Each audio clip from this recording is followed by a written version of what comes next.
하나님 아버지의 말씀은 에스더서 4장의 말씀입니다.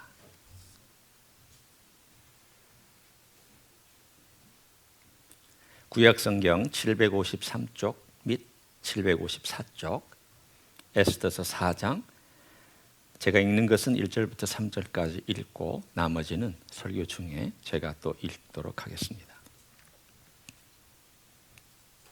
1절부터 3절입니다. 모르드게가 이 모든 일을 알고 자기의 옷을 찢고 굵은 베옷을 입고 죄를 뒤집어 쓰고 성중에 나가서 대성통곡하며 대궐 문 앞까지 이르렀으니 굵은 베옷을 입은 자는 대궐문에 들어가지 못함이라.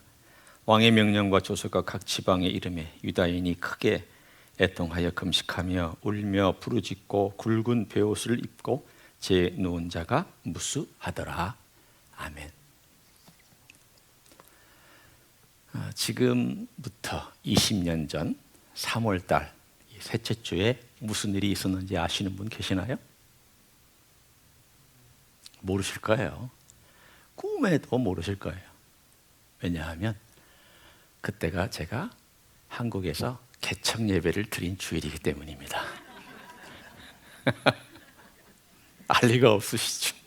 지금부터 20년 전 3월 셋째 주. 그때 저희가 강남에서 이제 사역자로 있다가 제일 또 반대편의 마포구 끝자락으로 왔습니다.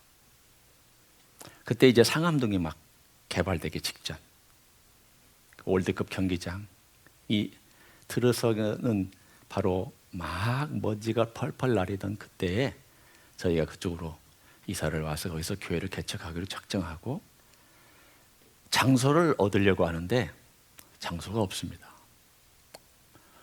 새로 지어지면 장소가 생기겠지만 아직 지어지기 전이고 마포구 그 성산동 그 상암동은 워낙 오래된 낙후된 지역이어서 공간들이 없었습니다. 찾다 사회복지관에 찾아가서 이거보다 한 반절 정도 되는 조그마한 강당 및 식당을 저희가 빌리기로 하고 얘기를 나눴습니다. 그래서 허락을 받았습니다. 거기서 첫 모임을 가졌습니다.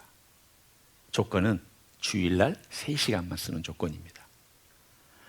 그러니 사실은 교회를 개척했지만 새벽 예배도 못하죠. 수요 예배도 못하죠. 금요일날 성경 공부도 못하죠. 아무것도 못하고 딱 예배 10시부터 1시까지 3시간만 쓸 수 있는 조건이니 그래도 그 공간밖에는 공간이 없었습니다.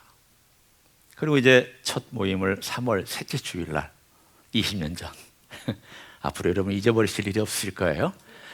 3월 셋째 주에 20년 전 그때 첫 모임을 하고 저와 아내가 그 동네를 이렇게 한 바퀴 습관처럼 돌았습니다. 왜냐하면 혹시 공간이 어디 있을까. 하루는 이쪽 지역 마포구 이쪽 지역도 가보고 가까운 또 저쪽 지역도 가보는데 저희가 바로 그 다음 날인가 그 다음 날 이 한 지역을 이렇게 돌았습니다. 그런데 그 블락은 큰 블락인데 전체가 다 자동차 공업사만 몰려있는 일종의 혐오 시설만 모아놓은 곳이었습니다. 한국은 주로 그렇게 많이 합니다.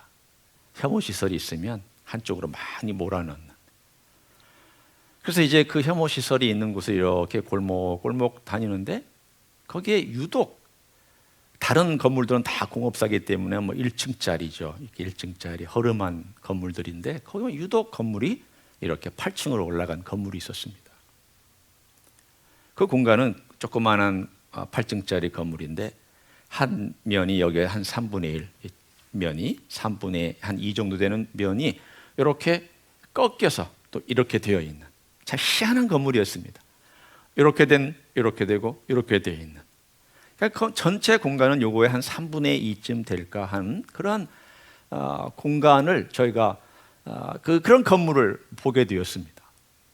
그것도 정말 우연히 거기에 지나가다가 눈 좋은 제 아내가 저 8층 꼭대기에 임대를 놓는다는 그 프랜카드를 보고 전화를 걸었습니다. 그리고 나서 거기서 저희가 5층에 계약을 맺고 그 주에 부랴부랴 조그만 강단 놓고 모이면서 그 다음 주부터 3월 넷째 주부터 저희가 거기에서 두 번째 모임을 갖게 되었습니다. 거기서 4년 반을 있었습니다. 그 4년 반에 있는 동안에 하나님께서 교회를 축복해 주셔서 저희는 그 사이에 땅을 사고 그 사이에 건축을 하고 그리고 4년 반 지난 다음 2007년도 1월 달에 입당 예배를 해서 나갈 수가 있었습니다. 지금도 생각합니다. 그때 그 장소가 없었더라면 우리가 어디서 모였을까? 정말 개척해서 마음대로 새벽 기도도 못하고 수요예배도 못하고 마음대로 자기 공간이라고 쓸 수 없는 달랑 주일날 3시간만 썼다면 우리가 개척을 제대로 할 수 있었을까? 하나님께서 절묘하게 그렇게 우연인 것 같은 그 공간, 사실은 공업사가 있기 때문에 그런 건물이 있으리라고는 전혀 생각하지 못했던 곳에 있었던 그 공간, 사람들이 올 때마다 공업사를 지나서 예배에 왔었던 그 공간이 우리에게는 하나님의 절묘하신 인도하심이었습니다. 우연이라는 것이 사실 존재하지 않습니다. 우리는 우연히 발견했다. 우연히 지나가다 보았다. 우연히 그 사람을 만났다. 우연히 어떤 일들을 경험했다. 라고 습관적으로 말은 합니다. 그러나 하나님의 일에는 우연이라는 것이 존재하지 않습니다. 오늘 본문에 에스더서의 이야기가 등장합니다. 모든 것들이 우연같이 보입니다. 하만에 의해서 유대인들을 죽이려고 작정한 이 모든 것들 우연으로 보입니다. 그래서 모든 유다인들이 오늘 본문에 있는 것처럼 어찌할 바를 모르고 그 결정 앞에 온 페르시아 제국의 유다인들은 12달째 다 죽여도 괜찮다. 하루 동안 다 죽여도 괜찮다. 재산 다 뺏어가도 괜찮다. 라고 하는 바로 그러한 칙령이 내려진 위기 가운데 어떻게 이런 일이 있을 수가 있느냐? 아니 도대체 우리가 왜 이런 일을 당해야 되느냐? 라고 질문하게 만드는 그런 일들 속에서 하나님은 무슨 일을 하고 계실까? 자, 이제 우리는 페르시아 제국으로 돌아갑니다. 지금부터 2500년 전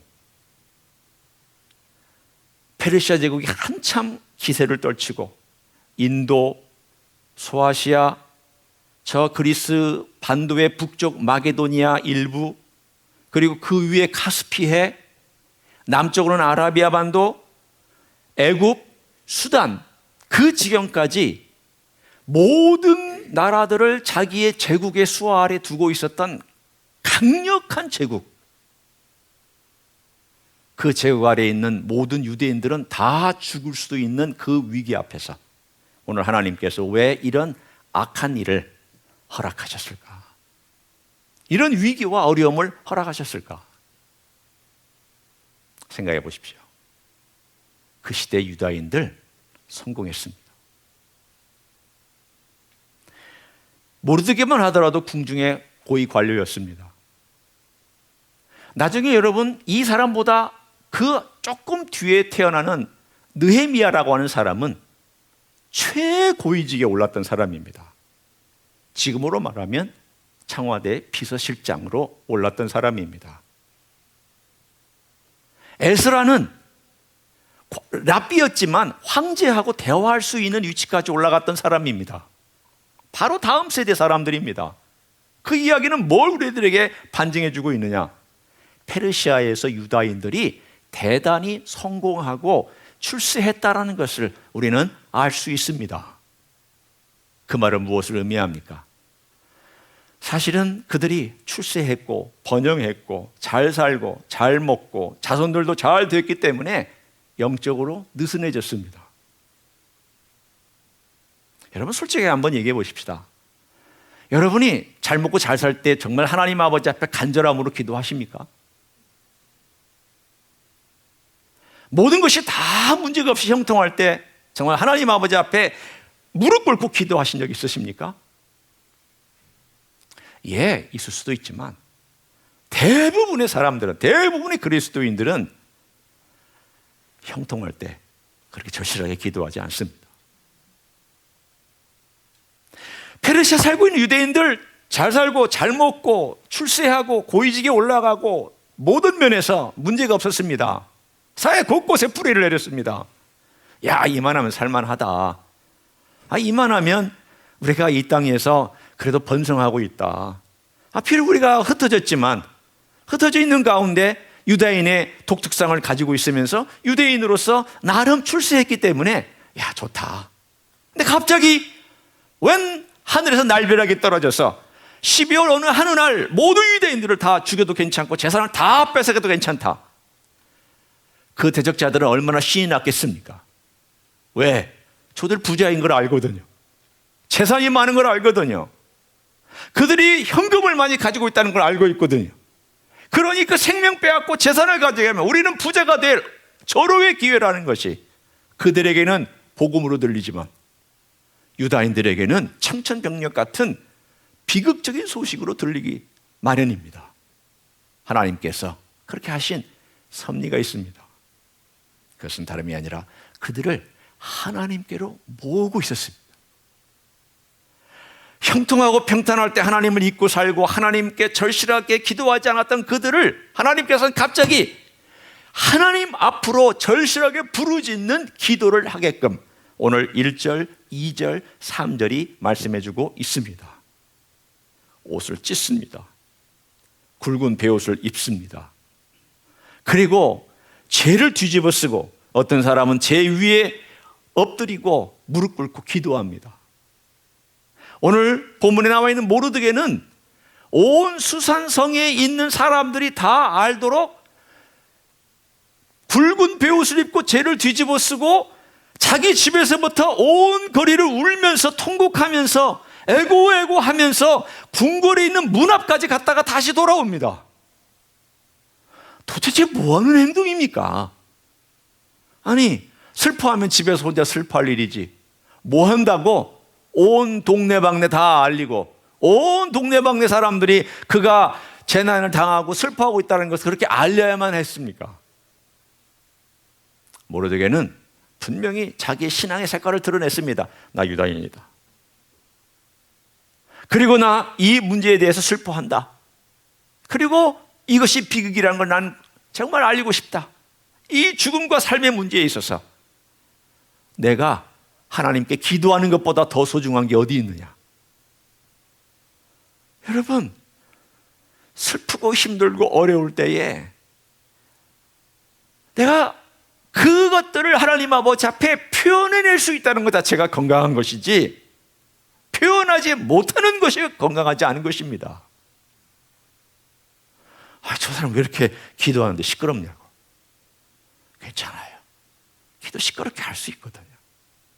저 사람 왜 저렇게 마음의 슬픔을 막 담고 있느냐고. 슬프면 슬픈 대로 이야기할 수 있는 거죠. 그리스도인은 슬퍼하지도 말아야 되고 그리스도인은 걱정하지도 말아야 되고 그리스도인은 항상 즐거워야 되고 그리스도인은 항상 잘 될 것입니다. 항상 문제 없습니다. 항상 모든 것이 형통할 것입니다. 그렇게 얘기하고 살아야 됩니까? 아닙니다. 그건 거짓이죠. 우리가 슬퍼할 수 있죠.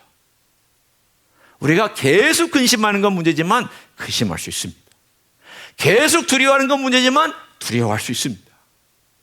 오늘 이 모르드게가 그러한 삶 가운데서 하나님께 나아가면서 그 다음에 나오는 4절부터 끝절까지의 4번의 에스더와 모르드게의 대화를 통하여 우리들에게 주시는 멋진 메시지가 있습니다. 자, 제가 본문을 이제 부분 읽어가면서 함께 나누기를 원합니다.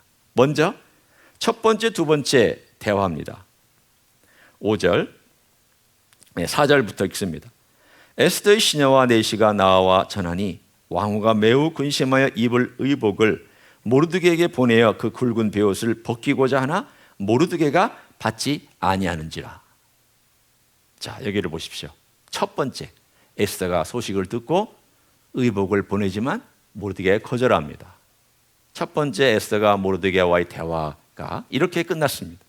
두 번째, 에스더가 왕의 엄명으로 자기에게 가까이 있는 내시 하닥을 불러 명령하여 모르드게에 가서 이것이 무슨 일이며 무엇 때문인가 알아보라 하매 하닥이 대궐 문 앞 성중 광장에 있는 모르드게에 이르니 모르드게가 자기가 당한 모든 일과 하만이 유다인을 멸하려고 왕의 금고에 바치기로 한 은의 정확한 액수를 하닥에게 말하고 또 유다인을 진멸하라고 수산궁에서 내린 조서 초본을 하닥에게 주어 에스더에게 보여 알게 하고 또 그에게 부탁하여 왕에게 나아가서 그 앞에 자기 민족을 위하여 간절히 구하라 하니. 두 번째, 에스더가 모르드게에게 대화를 합니다. 한 사람은 궁궐 밖에서 슬퍼하고 있고 한 사람은 궁궐 안에 있는데 무슨 일인지 모르고 있습니다. 서로 직접 대화를 못하니까 내시가 왔다 갔다 하면서 편지도 주고받고 말로 전달하고 있습니다. 두 번째, 마지막에 우리를 위하여 구하라. 그러자 세 번째 9절부터 14절까지 세 번째 대화가 오갑니다. 하닥이 돌아와 모르드게의 말을 에스더에게 알림해 에스더가 하닥에게 이르되 너는 모르드게에게 전하기를 왕의 신하들과 왕의 각 지방 백성이 다 알거니와 남녀를 막론하고 부름을 받지 아니하고 안뜰에 들어가서 왕에게 나가면 오직 죽이는 법이요 왕이 그자에게 금규를 내밀어야 살 것이라. 이제 내가 부름을 입어 왕에게 나가지 못한 자가 이미 30일이라 하라 하니라. 그가 에스더의 말을 모르드게에게 전하매 모르드게가 그를 시켜 에스더에게 회답하여 하되 너는 왕궁에 있으니 모든 유다인 중에 홀로 목숨을 건지라 생각하지 말라. 이때 네가 만일 잠잠하여 말이 없으면 유다인은 다른 데로 말미암아 노임과 구원을 얻으려니와 너와 내 아버지 집은 멸망하리라. 네가 왕후의 자리를 얻은 것이 이때를 위함이 아닌지 누가 알겠느냐 하니. 세 번째 대화가 오갔습니다. 에스더가 이렇게 대답합니다. 베르시아의 법에 따라 왕후라도 왕에게 함부로 못 갑니다. 만약 왕에게 갔다가 왕이 금으로 된 규를 조그마한 지팡이에 든 규를 내밀지 아니하면 저도 죽은 목숨입니다. 지금 30일 동안 왕이 저를 부르지 않은 이렇게 시간이 되었습니다. 이야기는 뭡니까? 저 두렵습니다. 나가기 어려운 환경입니다. 법으로 나아가지 못하게 되어 있습니다. 그러자 모르드게가 얘기합니다.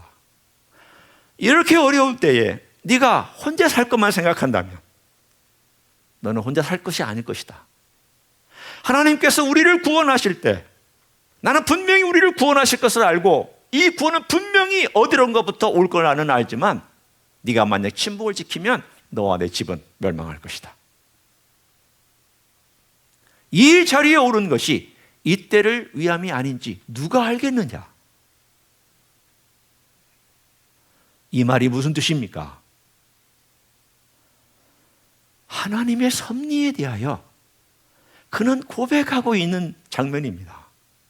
하나님의 섭리는 잘 알지 못합니다. 여러분, 기독교 중에 이것이 하나님의 섭리다라고 말하는 사람 조심해야 됩니다. 이것이 하나님의 뜻이다라고 말하는 사람 조심해야 됩니다. 하나님의 뜻인지 우리가 점검해 보기를 원합니다 라고 말해야 됩니다. 하나님의 섭리일지 우리는 하나님께 물어야 됩니다 라고 말하는 사람을 여러분은 따라야 됩니다. 모르드게는 이렇게 얘기를 합니다. 이것이 하나님의 인도하심일지 누가 알겠느냐? 우리는 지금 모른다. 어디서부터 구원이 이렇게 올지 우리는 알지 못한다. 그러나 네가 지금 이 자리에 있는 것이 혹 그것을 위함이 아닐지 어찌 알겠느냐?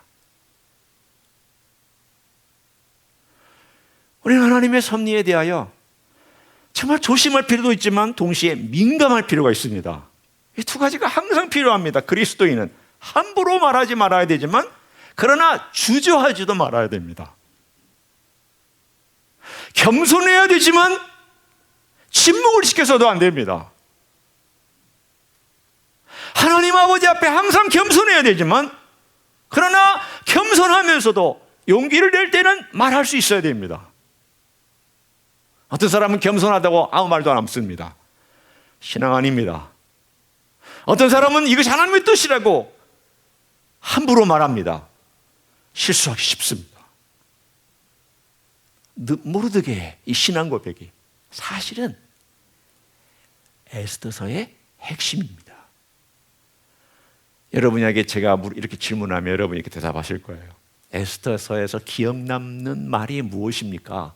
가장 유명한 말이 무엇입니까? 그러면 아마 10의 9은 죽으면 죽으리라, 이거 대답하실 거예요. 맞죠? 아니에요. 그게 대답 아니에요. 에스더서의 핵심은 4장 14절이에요. 이때를 위함이 아닌지 누가 알겠느냐? 이때를 위함이 아닌지 누가 알겠느냐?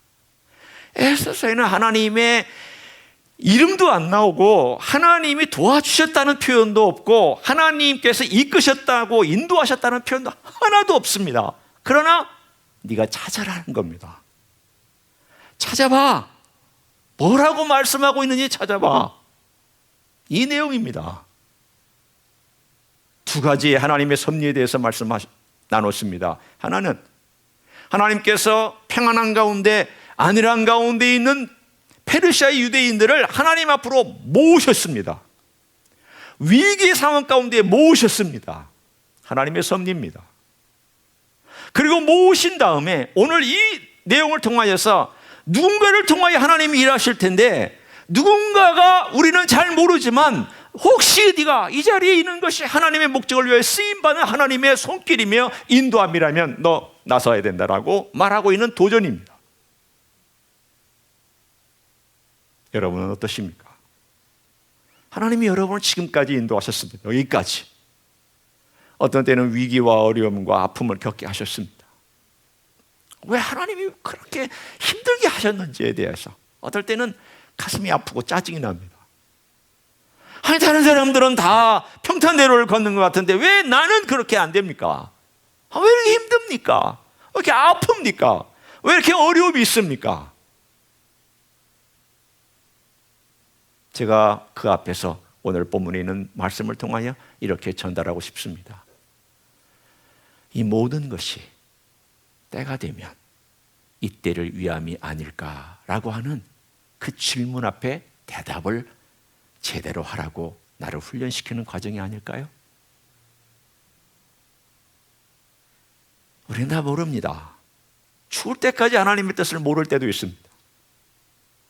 그러나 내가 하나님 아버지 앞에서 여기까지 하나님이 그렇게 인도하신 것을 생각하면, 아, 그래서 그런가 보다. 하나님이 이렇게 인도하셨나 보다. 어떤 때는 다 지나야 하나님의 섭리가 보일 때가 있고, 어떤 때는 과정 가운데 하나님의 섭리를 조금 깨달을 때가 있습니다. 제 얘기를 했으니까 또 제 얘기를 하나 나누기를 원합니다. 제가 한국의 목회를 떠나서 이곳에 왔을 때 하나님께 참 질문을 많이 했습니다. 하나님, 제가 어떻게 해서 한국을 떠나서 여기 오게 되었습니까? 질문 많이 했습니다. 하나님께서 몰아가시는 것처럼 저를 몰아서 한국의 목회를 떠나 미국에 오게 하신 이 과정 속에 제가 지금 여러 가지 것들을 쭉 발견해서 다 말씀드릴 수 있지만, 그러나 뭐 그걸 굳이 제가 다 말할 필요는 없을 것 같고, 그 중에 확실한 한 가지는 제가 말할 수 있습니다. 시간이 많이 걸리면서 발견한 것입니다. 그 자리를 떠나고 나서야 제가 어떤 목회자인지를 보게 되었습니다. 그 자리를 떠나고 나서야 이렇게 뒤를 돌아보며 몇 년에 걸쳐서 한 번에 깨달은 거 아닙니다. 마치 이 컵을 보고 있으면, 이렇게 보고 있으면 이면이 보이고, 이렇게 보고 있으면 동그란 면이 보이고, 이렇게 위에서 보면 물도 들어있고 또 동그란 면과 손잡이가 보이고, 또 옆에서 이렇게 보면 또 이 측면이 보이고, 어떤 때는 이 측면을 보여주시고, 어떤 때는 이렇게 보여주시고, 어떤 때는 이렇게 보여주시고, 어떤 때는 이렇게 보여주시고, 어떨 때는 이모연으로 보여주시면서 다양한 각도로 하나님께서 제가 살아왔던 한국에서 22년의 목회 생활을 보게 하셨습니다. 그리고 저로 하여금 저 자신이 어떤 인생인지에 깨닫게 해주셨습니다. 네가 이런 목회자였다. 네가 이런 아비였다. 네가 이런 남편이었다. 네가 이런 사람이었다. 하나님 아버지 앞에서 저에게 깨달음도 주셨지만 회개도 참 많이 했습니다. 긴 세월 동안, 지금 미국 다시 돌아와서 한 7년, 8년의 시간이 지나는 동안 참 많은 회개를 했습니다. 하나님께서 다른 건 몰라도 내가 여기에 와서 다시 목회를 하게 되고 다시 이 강단에 서게 된 것 하나님의 축복이다. 그리고 내 과거에 내가 어떤 인생인지에 대하여 깨닫게 해주신 것이 이렇게 복이구나. 하나님의 섭리구나. 쉽지 않았습니다. 그러나 하나님께서 이 모든 과정을 다 사용하셔서 우리로 하여금 한 가지만 아니라 여러 가지 것들을 이루실 때 우리는 그 과정 가운데서 어떤 것은 알기도 하고 어떤 것은 모르기도 하지만 하나님의 섭리 가운데 그 길을 경험하며 걸어갑니다. 모르드게가 도전합니다. 이것이 이때를 위함이 아닌지 어찌 알겠느냐? 누가 알겠느냐? 이때를 위하여 하나님 아버지 앞에 네가 쓰임받기를 원하는지 어찌 알겠느냐? 그 다음에 대답 가운데 말뜻을 알아듣는 에스더의 표현이 등장합니다. 제가 읽겠습니다. 15절. 에스더가 모르드게에게 회답하여 이르되 당신은 가서 수산에 있는 유다인을 다 모으고 나를 위하여 금식하되 밤낮 3일을 먹지도 말고 마시지도 마소서. 나도 나의 시녀와 더불어 이렇게 금식한 후에 규례를 어기고 왕에게 나아가리니 죽으면 죽으리다 하니라. 모르드게가 가서 에스더가 명령한 대로 다 행하니라. 하나님의 섭리가 이렇게 있습니다. 그리고 하나님의 섭리는 흘러갑니다. 그런데 이 섭리 가운데 하나님이 역사하시는 그 손길을 따라서 내가 만약에 물러나 있으면, 비겁하게 포기해버리면 하나님의 섭리는 나를 피해서 다른 사람을 통하여 그 뜻을 이루어 가십니다. 지금 여기 우리는 가정법이니까 하나님이 어떻게 하시는지는 모르고 그냥 가정법으로만 얘기를 합니다. 모르드게의 말을 그대로 제가 표현한 것뿐입니다. 하나님의 뜻이 결국 이루어집니다. 그런데 내가 포기하면 나를 비껴서 다른 사람을 통하여 하나님은 궁극적으로 그 뜻을 이루십니다. 우리는 이게 너무 신비로워서 모릅니다. 저도 이거 어떻게 하는지에 대해서 얘기할 수 없습니다. 그러나 분명히 오늘 성경은 그걸 얘기해 주고 있습니다. 그러자 그 말을 알아듣는 에스더가 얘기합니다. 저를 위해 기도해 주십시오. 3일 동안 금식하며 기도해 주십시오. 온 유다인을 모아 금식해 주십시오. 저도 시녀와 함께 3일 동안 금식하고 기도하겠습니다. 그리고 나아가겠습니다. 두 가지를 얘기합니다. 기도와 행동입니다. 여러분, 어떤 일들이 내게 닥쳐왔을 때 그것이 크든 작든 위로 느껴지거든, 하나님께서 나로 하여금 기도하게끔 만드시거든, 두 가지 하셔야 됩니다. 기도와 행동입니다. 많은 그리스도인들이 둘 중에 하나를 놓치고 삽니다. 아니, 두 가지 다 놓치고 삽니다. 자, 제가 조합을 만들어 볼 테니까 들어보십시오. 첫 번째 조합은 기도도 안 하고 행동도 안 합니다. 이건 어떤 그리스도인일까요? 제가 볼 때 가짜 그리스도인입니다. 기도도 안 하고 행동도 안 해요. 아니면 완전 게으름뱅이입니다. 두 번째, 기도는 하는데 행동은 안 합니다. 어떤 그리스도인입니까? 비겁한 그리스도인입니다. 기도는 열심히 하는데 행동은 하나도 안 변하고 행동은 하나도 안 취하고 모험은 하나도 안 하고 위험한 건 절대 안 하는 비겁한 그리스도인 있습니다. 세 번째 조합은 기도를 안 하고 행동만 하는 사람입니다. 이 사람은 하나님보다 앞서 나가는 사람입니다. 하나님, 비키세요. 하나님 답답해 죽겠어요. 비키세요. 제가 할게요. 제가 할게요. 기도 안 하고 행동만 합니다. 이 사람도 위험한 신앙인입니다. 하나님이 우리에게 원하시는 것은 네 번째입니다. 기도하고 행동하는 것입니다. 하나님의 섭리 안에 있는 사람은 기도하면서 맡길 줄 알고 맡기는 가운데 행동할 줄 압니다. 때가 되면 행동할 줄 압니다. 마냥 기다리지 않습니다. 여러분, 오늘 우리의 삶 가운데서 하나님께서 이 마지막 시대에 여러분에게 기도하라고 요청하시는 것처럼 들리지 않습니까? 가정해 봅니다. 올해에 주님이 오신다면 여러분의 인생의 평가를 어떻게 여러분 스스로 내리시겠습니까? 자, 올해 주님이 오시기로 작정하셨다. 가정법입니다. 주님께서 여러분을 다 부르셔서 너 어떻게 인생 살았냐? 내가 많은 기회를 줬다. 내가 많이 얘기해 줬는데 알아들었느냐? 그리고 기도하면서 헌신했느냐? 여러분 삶에 대해서 평가하실 겁니다. 그리고 물으실 겁니다. 준비하셔야 됩니다. 이 대답을 준비하셔야 됩니다. 주님, 저는요 열심히 한다고 했습니다. 근데 알고 봤더니 너 나한테 부탁하는 건 하나도 안 했더라. 다 네가 알아서 했더라. 그러면 여러분의 크레딧은 쭉 내려가서 없어집니다. 주님, 저 열심히 기도했습니다. 그래? 쭉 살펴봤더니 기도만 하고 하나도 안 변했습니다. 말도 안 변하고 인격도 안 변하고 가치관도 안 변하고 사람 대하는 모습도 안 변하고 헌신도 하나도 안 하고 주님 위해 살겠다고 하는 그런 것도 없고. 그래? 한번 보자. 너 기도만 했네? 근데 네 기도는 다 이기적인 기도였어.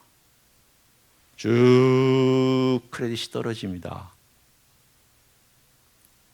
평가하실 것입니다. 분명히 성경은 말씀합니다. 주님께서 평가하실 것이라고 분명히 말씀하셨습니다. 인생 준비하십시오. 준비하셔야 됩니다. 내가 나이가 많기 때문에 죽을 것이 좀 얼마 남지 않아서 준비해야 된다. 그것 아닙니다. 젊은 사람이나 중년의 나이나 노년의 나이나 언제든지 주님 앞에서 주님의 섭리가 흘러가는데 그 섭리의 바깥에 놓여 있으면서 나는 그리스도인이라고 말하지 말고 그 안에 들어가서 첨벙 뛰어 들어가서 주님의 섭리와 함께 같이 가는 여러분이 되시기를 예수님의 이름으로 간절히 축원합니다. 기도하겠습니다.